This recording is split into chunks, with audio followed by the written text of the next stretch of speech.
Hello, Namaste. Welcome to Brisbane Talks with Deepak Rawat, the podcast where we dive into unique journeys of people who have moved to Australia, whether for work, study, love, or adventure.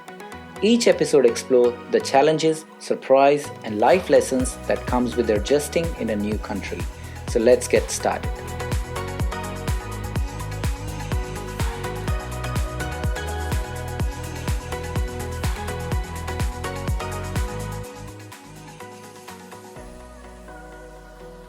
नमस्कार आशीष जी, क्या हाल चाल है?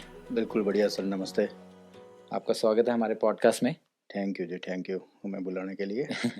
थोड़ा बताएं कहाँ से हैं आप और कब ऑस्ट्रेलिया आए आप? तो बेसिकली मैं हूँ बड़ौदा से, जो जी। कि एक गुजरात में एक छोटा सा टाउन है। जी जी। और ऑस्ट्रेलिया आया मैं 2008 जून में। जून में स्टडी के लिए आए या जॉब, किस तरह से आए थे आप? स्टडी के लिए ही आया था बेसिकली। हम्म। स्टूडेंट वीज़ा पे ही आया था फर्स्ट टाइम। जी जी जी।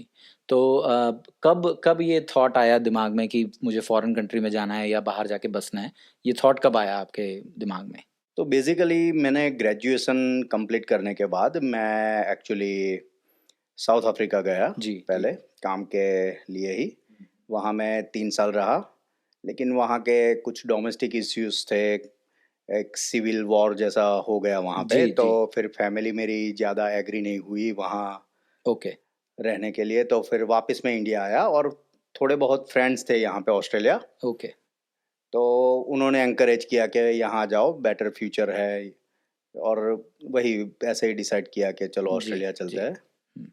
तो जो स्टडी जब आप लेके आए तो इमिग्रेशन प्रोसेस जो था वो कितना टाइम लगा? कुछ खर्चा, किस किस तरह का वो प्रोसेस था, थोड़ा उसके बारे में बताएं। कितना कितना वक्त लगा, कितना खर्चा लग गया उसके बारे में? तो बेसिकली ज़्यादा वक्त नहीं लगा मुझे। आई थिंक 2-2.5 महीने मैक्सिमम लगे होंगे। ओके। डिसाइड किया हमने कि ऑस्ट्रेलिया जाना है। जी कांटेक्ट किया इमिग्रेशन जो एजेंट्स थे उनका। जी। उन्होंने एडमिशन करवा दी, बोला कि आइलेट्स की ये रिक्वायरमेंट है। जी जी। अपेरेंटली आइलेट्स की प्रिपरेशन भी करने की ज़रूरत नहीं पड़ी। ओके। साउथ अफ्रीका गए थे, थोड़ा बहुत लैंग्वेज थोड़ी इजी हो जाती है। हाँ, जी। इम्प्रूव हो गई थी जी। बोलूँगा। अ, एक वीक में आइलेट्स की डेट मिल गई। जो रिक्वायर्ड स्कोर था वो आ गया। जी। और काम हो गया, यानी 2 महीने I think the time when we decided, और यहाँ आए मैक्सिमम 2-2.5 महीने थोड़े लगे महीने। होंगे।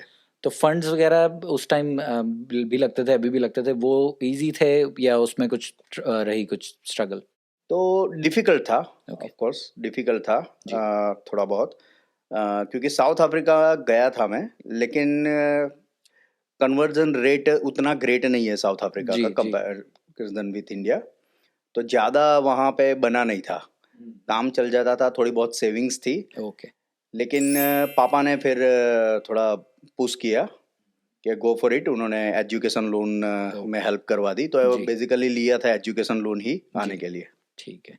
तो 2008 में जब आप आए तो थोड़ा सा यहाँ के बारे में बताओ कि पहले जब आए तो किस तरह था, कुछ अरेंजमेंट था पहले से, कहाँ जाना है, पता था किसके साथ रहना है, वो थोड़ा सा कुछ बताएं। तो जब 2008 में आए, एक्चुअली टचवुड मेरे एक फ्रेंड था यहाँ पे, ओके। जो हमसे आई थिंक 1 साल पहले आ गया था। जी जी। अच्छा खासा सेट हो गया था यहाँ पे।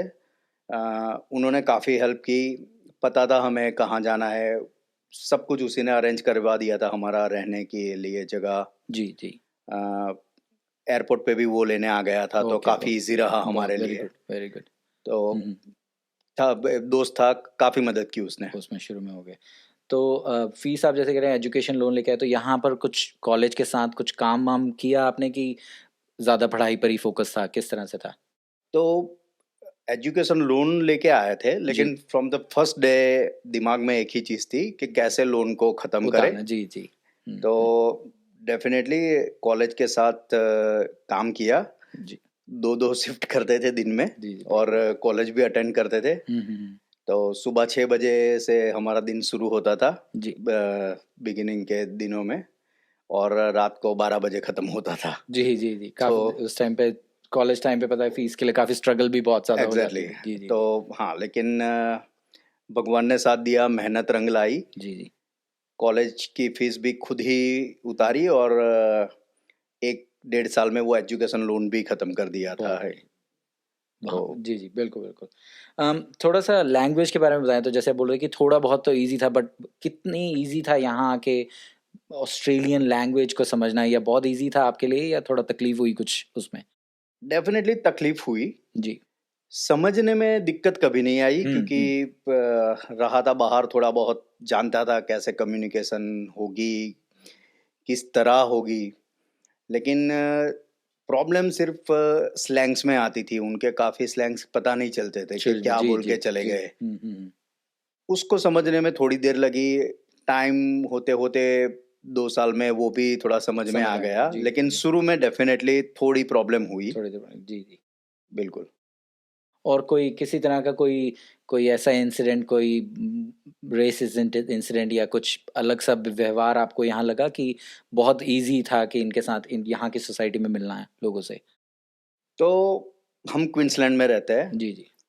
जो कि डिफिकल्ट था। ऑफ थोड़ा कोर्स थोड़ा लेड थोड़ा, बैक लोग हैं यहाँ पे। हाँ, थोड़ा बहुत डिस्क्रिमिनेशन सहा हमने भी। जी। काम में ही सहा, ओके। यानी आई थिंक हम डिजर्व करते थे, काफ़ी मेहनत की आगे जाने के जी, लिए, जी, लेकिन कई जगह पे एक बाहर का होने के कारण रोका गया हमें। जी, जी, जी। महसूस भी हुआ और फीडबैक भी मिला, ओके। लेकिन उस पोजीशन पे थे कि कुछ कर नहीं सके, और जाते तो काफ़ी लंबा होता वो। जी, जी। तो डेफिनेटली फेस किया, लेकिन चलो फाइनली कर लिया, डेस्टिनेशन जी, जी। कहीं और लिखी थी तो। बिल्कुल, बिल्कुल। तो कॉलेज जो स्टडी आपने जब अपनी ख़त्म कर ली, तो उसके बाद पीआर का प्रोसेस के बारे में थोड़ा सा बताएं, कितना लंबा था, मुश्किल था, आसान था, थोड़ा सा उसके बारे में? तो पीआर बेसिकली उसमें भी थोड़ा बहुत स्ट्रगल इन्वॉल्व रहा, जी। उतनी इजी नहीं रही जितना हम सोच रहे थे। यानी जो पढ़ाई हमने ली, बाय द टाइम जब टाइम आया कि अब हम रेसिडेंसी अप्लाई करें, जी, जी। तो वो कोर्स उनके लिस्ट में से निकल गई। ओके। एसओएल जो डिमांड लिस्ट होती है, एसओएल जो जी, लिस्ट जी, होती जी। है उसमें से निकल गई। Okay.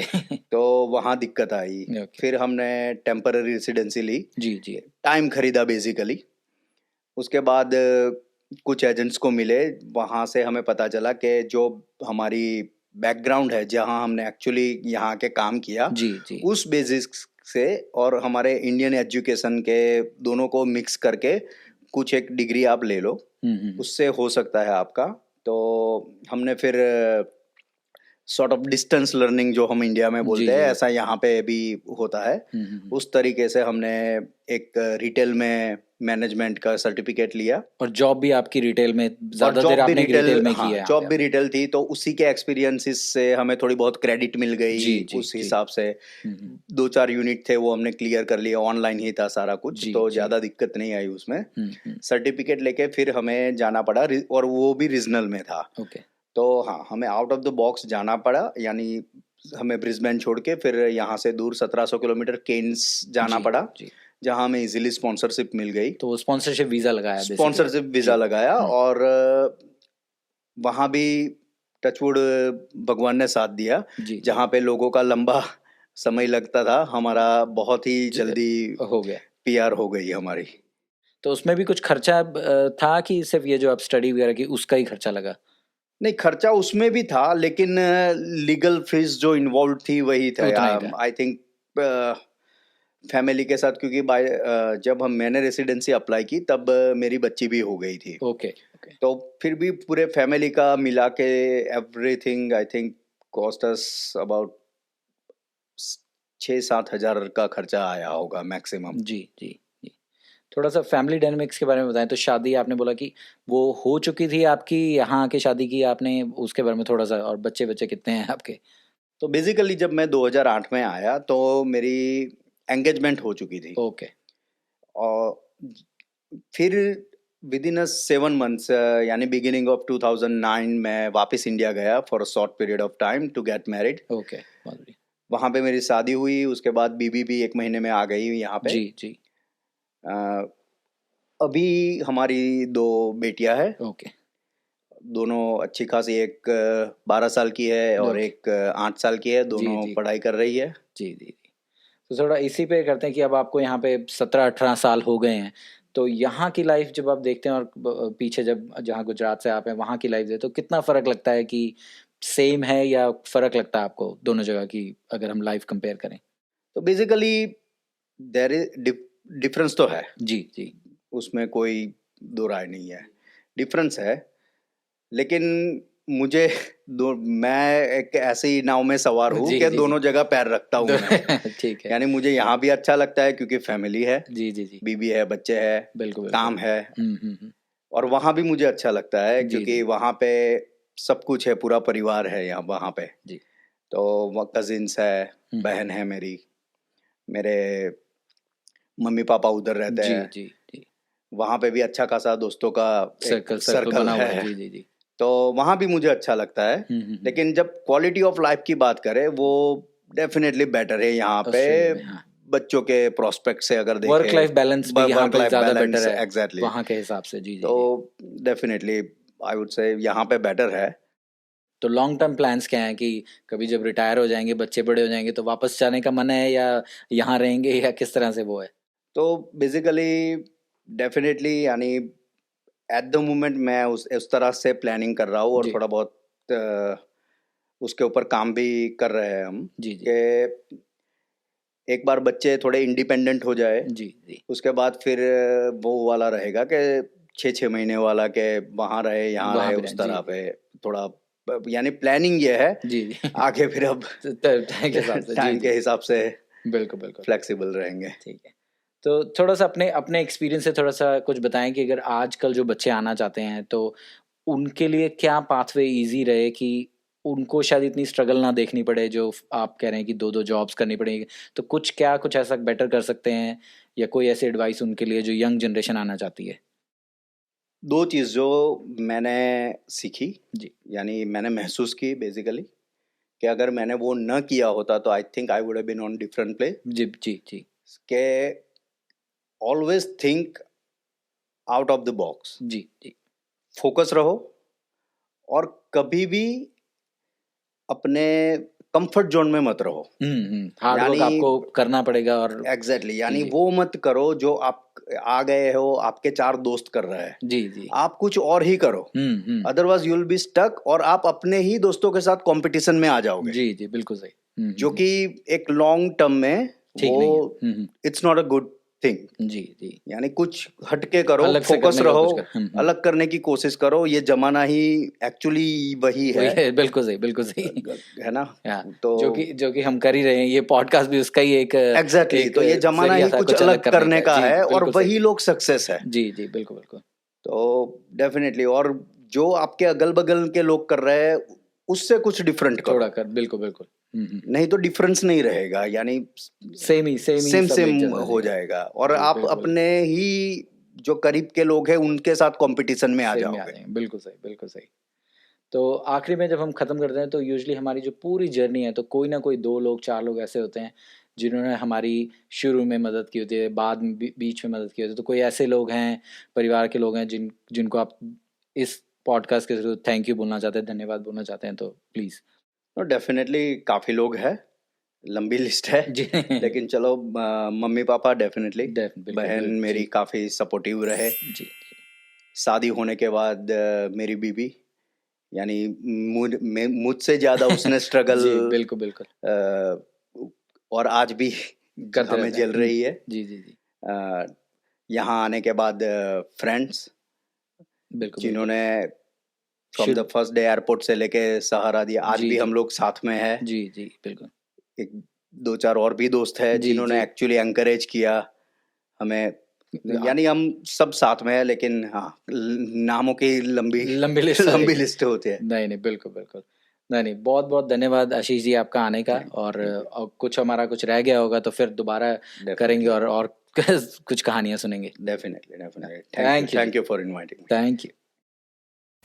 Thank you for tuning in for today's episode. We hope today's stories have inspired you, whether you are planning to move or simply curious about what it's really like to start fresh in new country. Thank you. Do not forget to subscribe, share and like Brisbane Talks.